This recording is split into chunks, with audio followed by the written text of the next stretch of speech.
स्याही से नहीं, कभी कभी सड़कों पर निकले कदमों से भी इतिहास लिखा जाता है।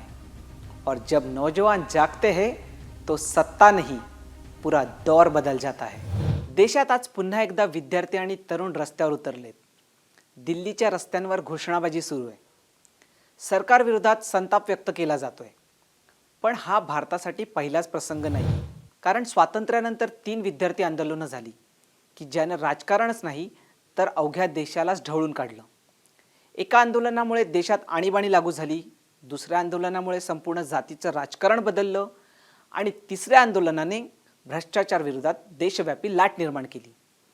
या तीनही आंदोलनांमधली एक बाब अशी आहे की ही तीनही आंदोलनं जेनझी नसताना झालेली, ज्यांचा परिणाम आजही भारतीय राजकारणावर दिसतोय। नमस्कार, मी रोहित आणि तुम्ही पाहतात मुंबई तक। आंदोलन क्रमांक 1। 1973च्या अखेरीस गुजरातमधील एका महाविद्यालयाच्या वसतिगृहात जेवणाचे दर वाढले। सुरुवातीला हा प्रश्न फक्त मेसच्या फीचा होता, पण काही दिवसातच विद्यार्थी आंदोलनाची धग ही संपूर्ण गुजरातभर पसरली। महागाई, भ्रष्टाचार, बेरोजगारी या मुद्द्यांमुळे काँग्रेसचे तत्कालीन मुख्यमंत्री चिमणभाई पटेल यांच्या सरकारविरोधात मोठं आंदोलन उभं राहिलं। आंदोलनाला हिंसक वळण लागलं। दुसरीकडे पोलिसांनी केलेल्या गोळीबारात काही जणांचा जीवही गेला, त्यामुळे हे आंदोलन अधिक चिघळलं। अखेर हिंसक आंदोलकांना रोखण्यासाठी सरकारला लष्कराला पाचारण करावं लागलं। शेवटी परिस्थिती इतकी गंभीर झाली की तत्कालीन पंतप्रधान इंदिरा गांधींनी गुजरात विधानसभा बरखास्त केली आणि मुख्यमंत्री चिमणभाई पटेल यांची पक्षातून हकालपट्टी केली। ही घटना देशभर चर्चेचा विषय ठरली आणि इथूनच देशात सरकारविरोधी विद्यार्थी आंदोलनांना मोठी ताकद मिळाली। आंदोलन क्रमांक 2। जर भारताच्या राजकारणाला सर्वाधिक धक्का देणाऱ्या आंदोलनाचं नाव घ्यायचं असेल तर अनेक जण सर्वप्रथम जयप्रकाश नारायण म्हणजे जेपींच्या आंदोलनाचा उल्लेख करतात। सुरुवात झाली ती बिहारमधील विद्यार्थ्यांच्या आंदोलनातून। महागाई, भ्रष्टाचार, बेरोजगारी याच मुद्द्यांवर विद्यार्थ्यांनी आंदोलन सुरू केलेलं। यानंतर स्वातंत्र्य सैनिक असलेल्या जयप्रकाश नारायण यांनी या आंदोलनाचं नेतृत्व स्वीकारलं। त्यावेळी त्यांनी एक नारा दिला, तो म्हणजे संपूर्ण क्रांती। देशभर लाखो तरुण पुन्हा रस्त्यावर उतरले। केंद्र सरकारवर दबाव वाढला।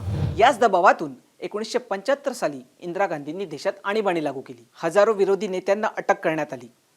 मीडियावर निर्बंध आले, त्यामुळे जनतेतील असंतोष आणखी वाढला। अखेर जेव्हा 1977 मध्ये लोकसभेच्या निवडणुका झाल्या तेव्हा प्रथमच काँग्रेसला केंद्रात सत्ता गमवावी लागली आणि जनता पक्षाचं सरकार सत्तेत आलं। अनेक विश्लेषकांच्या मते हे आंदोलन भारतीय लोकशाहीच्या इतिहासातील सर्वात मोठ्या टर्निंग पॉइंटपैकी एक होतं। आंदोलन क्रमांक 3। साल 1990 पंतप्रधान विश्वनाथ प्रताप सिंह म्हणजेच VP सिंह यांनी मंडल आयोगाच्या शिफारशी लागू करण्याची घोषणा केली। ओबीसी समाजासाठी तब्बल 27% आरक्षण लागू करण्यात आलं। देशभरातील अनेक विद्यार्थ्यांनी याला विरोध केला, विशेषतः उत्तर भारतात याला जास्त विरोध झाला। दुसरीकडे या आरक्षणाला पाठिंबा देणारा एक मोठा वर्ग होता, ज्यामध्ये विद्यार्थ्यांचा समावेश प्रचंड होता। रस्त्यावर मोठी आंदोलनं झाली, काही विद्यार्थ्यांनी आत्मदहनाचे प्रयत्नही केले। या आंदोलनाने देश हादरला, ढवळून निघाला। पण याच निर्णयामुळे भारतीय राजकारणात एक मोठा बदल झाला, तो म्हणजे जातीय समीकरणं बदलली। ओबीसी नेतृत्व राष्ट्रीय राजकारणाच्या केंद्रस्थानी आलं। लालू प्रसाद यादव, मुलायमसिंह यादव, नितीश कुमार अशा अनेक नेत्यांचा केंद्रीय राजकारणात प्रभाव वाढला। या एका घटनेमुळे अनेक राजकीय अभ्यासकांच्या मते 1990 नंतर भारतातील निवडणुकीचं गणित हे कायमचं बदललं ते या एका घटनेमुळे।